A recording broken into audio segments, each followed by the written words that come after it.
코로나19 신규 확진자가 사흘 만에 다시 300명대로 돌아섰습니다. 네, 오늘 전국 6,800여 개의 유치원과 초중고등학교는 등교 수업 일정을 조정했습니다. 자세한 내용을 송성환 기자와 얘기 나눠보겠습니다. 네, 송 기자. 우선 신규 확진자 다시 300명을 넘어섰네요. 네, 지난 23일 확진자 수가 200명대로 내려선 지 이틀 만에 어제 다시 300명대로 돌아갔습니다. 예.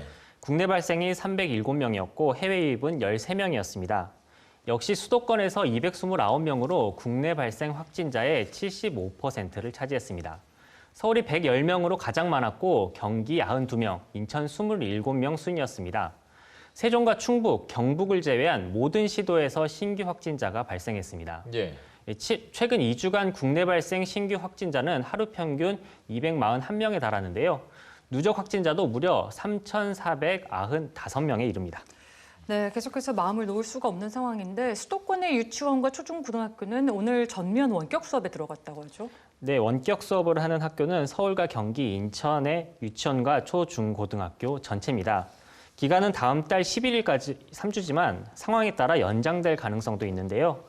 5월 순차 등교 이후 전체 학생과 교직원 감염자가 가운데 75%가 수도권에 집중되는 등 확산세가 심각하다는 판단에 따른 결정입니다. 예. 다만 고등학교 3학년은 수능이 100일도 남지 않은 상황을 고려해서 원격 수업 대상에서는 빠졌습니다. 비수도권의 경우 등교 인원을 당초 재학생 3분의 2에서 3분의 1로 줄여 운영합니다. 실제로 오늘 등교 수업을 조정한 학교 수는 수도권 5,500여 곳을 포함해 전국에서 총 6,840곳이었습니다. 네. 학교 확진자는 오늘 0시를 기준으로 학생 320명, 교직원 81명 등 총 401명으로 400명을 넘어섰습니다. 전날보다 학생은 13명, 교직원은 7명 늘어난 숫자입니다. 네. 상황이 이렇게 심각해지면서 온라인상에선 정부가 오늘 사회적 거리두기 3단계를 발표를 할 거다. 이런 글들이 떠돌기도 했어요.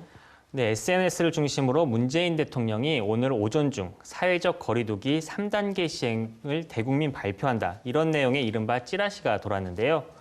3단계 시행과 함께 2차 재난지원금과 소상공인 지원금, 중소기업 재택근무 지원금 지급을 발표하는 내용도 포함됐었습니다. 예. 또 다른 찌라시에서는 금융권과 통신업계에서 이미 3단계를 준비하고 있다는 내용을 전하기도 했는데요. 방역당국은 이 같은 찌라시들에 대해서 가짜뉴스라고 규정했습니다. 네. 윤태호 중앙사고수습본부 방역총괄반장은 오전 브리핑에서 아직까지 3단계 격상과 관련해 구체적으로 진행되고 있는 것은 없다면서 이런 가짜뉴스는 방역당국과 국민의 신뢰에 금을 만드는 행위라고 말했습니다. 정은경 질병관리본부장도 2단계를 적용한 지 일주일 정도가 지난 시기이기 때문에 우선 2단계 조치의 효과와 환자 발생 추이, 유행의 내용에 대한 위험도 분석 등을 시행하고 있다고 밝혔습니다. 또 3단계 조치를 했을 때 실효성 있게 실행할 수 있어야 한다는 점을 고려해서 중대본 내에서 계속해서 논의하고 있는 상황이라고 말했는데요. 네. 앞서 한상혁 방송통신위원장은 가짜뉴스를 만드는 것뿐만 아니라 유포 확산하는 행위도 엄중하게 책임을 묻겠다고 한 만큼 이렇게 확인되지 않은 내용을 퍼나르는 행위는 최대한 자제하시는 게 좋겠습니다. 네. 정보 접근에 있어 좀 더 신중을 기할 필요가 있겠습니다. 오늘 말씀 잘 들었습니다.